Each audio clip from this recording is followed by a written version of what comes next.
Na semana passada viemos com tudo com o dossiê Floripa, falamos muito das invasões de pontos irregulares e essa semana nós viemos com a sequência para falar de mobilidade. É hora de dossiê Floripa.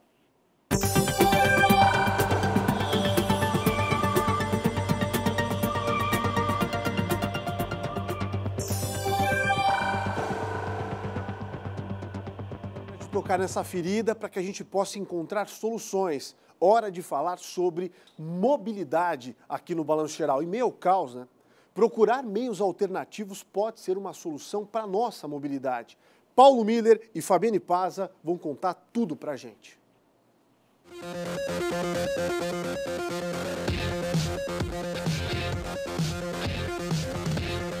Diante de todo o caos no trânsito, o resultado nem poderia ser diferente. Florianópolis é a pior cidade para se dirigir no Brasil. Pelo menos, essa é a constatação de um aplicativo de navegação por mapas que fez o estudo com 90 milhões de usuários em 185 países.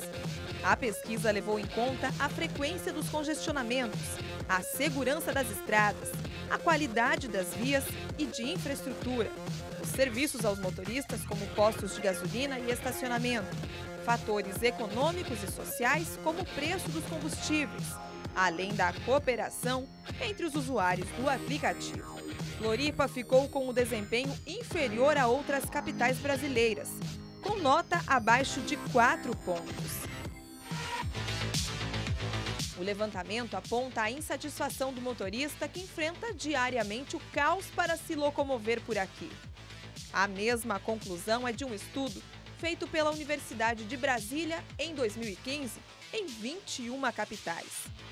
Se de carro, moto e ônibus a situação é complicada, de bicicleta é o mesmo dilema.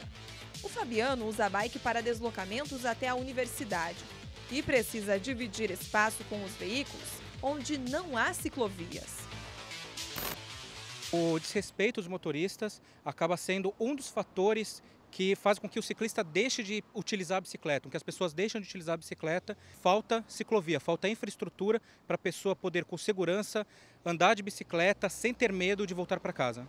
No bairro Santa Mônica, a ciclovia existe em parte do trecho e é uma via sem conexão.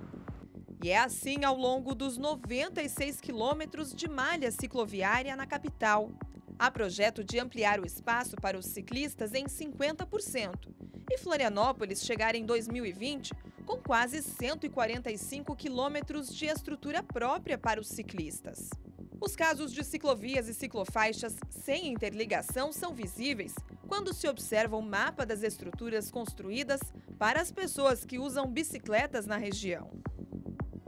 Quanto às ciclovias na cidade, nós temos, a infraestrutura delas está aumentando no ritmo aquém do desejado, tem-se esperança de aumentar um tanto mais, de forma a ligar as ciclovias existentes e mais, focar nos pontos em que mais se precisa de ciclovia. E um exemplo bastante evidente disso, além da própria Madre Benvenuta, é a SC 401. O aluguel de bikes e patinetes chegou a Florianópolis como um estímulo a outros modais de transporte, como motos e carros, por exemplo. Recentemente, a Prefeitura de Florianópolis regulamentou o uso dos patinetes, que viraram uma verdadeira febre aqui na capital catarinense. Já para as bikes, ainda não há regras claras estabelecidas. Mas o fato é que essas alternativas isoladas não resolvem o problema de mobilidade urbana. Até porque os patinetes e as bicicletas vêm sendo usados muito mais para diversão do que para deslocamentos dentro da cidade. A melhoria na mobilidade urbana passa por uma nova postura da população, de trocar o carro por meios alternativos como o ônibus. Mas é preciso que o serviço tenha qualidade e seja integrado na região metropolitana para atrair os passageiros. Foi montado então um plano de trabalho e um plano de ação entre os municípios envolvidos, No final de fevereiro, os municípios estiveram aqui na Casa Civil fazendo alguns ajustes e agora em março os procuradores estiveram numa reunião específica, os procuradores de todos os municípios, entregando a minuta final daquilo que deve ser conveniado entre os municípios e o Estado de Santa Catarina. A integração ela vai gerar um atrativo ao usuário, porque o custo no final das contas, sempre é preponderante na decisão do usuário do transporte público em optar por ir por um meio próprio ou utilizar de fato o transporte. Outro ponto é a infraestrutura viária. Na BR-101, a terceira faixa no sentido sul amenizou os impactos negativos do volume de carros na rodovia e do atraso da obra do contorno viário prometida até então para o fim de 2020. No sentido norte, 5 trechos do acostamento em São José foram liberados para o tráfego como medida paliativa das constantes filas. Já na via expressa, a aposta são as novas pistas nos dois sentidos.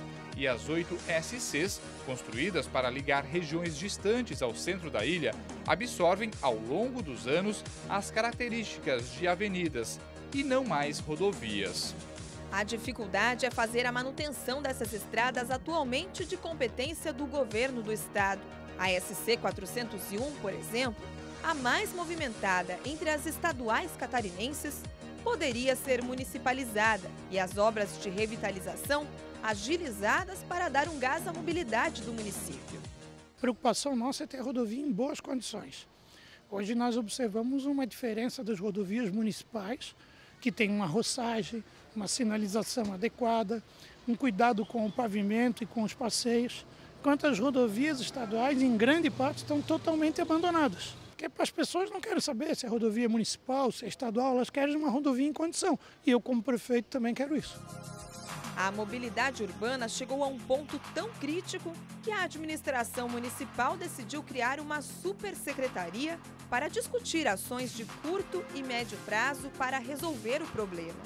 Nós vamos unificar essa ação voltada à mobilidade, todos os modais de transporte, desde o transporte coletivo na sua prioridade, o transporte através de bicicleta, o transporte para os pedestres com mais segurança e mais qualidade, o transporte marítimo como também um instrumento para a nossa cidade e tudo isso com uma equipe técnica mais qualificada e tenha um plano de ação efetivo para melhorar os resultados da mobilidade.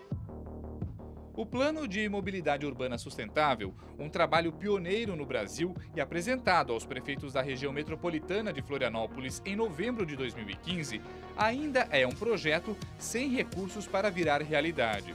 O documento, de mais de 5.000 páginas, aponta caminhos para melhorar a mobilidade da região e faz uma análise minuciosa de toda a problemática. Não há fórmula mágica, mas soluções conjuntas, desde transportes alternativos como o marítimo, discutido há tempo, mas ainda sem previsão de se concretizar, até um transporte coletivo de ônibus de qualidade, ciclovias interligadas, meios de locomoção sustentáveis. Ideias que precisam sair do papel. Se um dia veremos outra realidade, só o tempo pode responder. O fato é que a mobilidade da região pede iniciativas concretas em um curto espaço de tempo, sob a sentença de que tudo pode piorar a cada novo dia.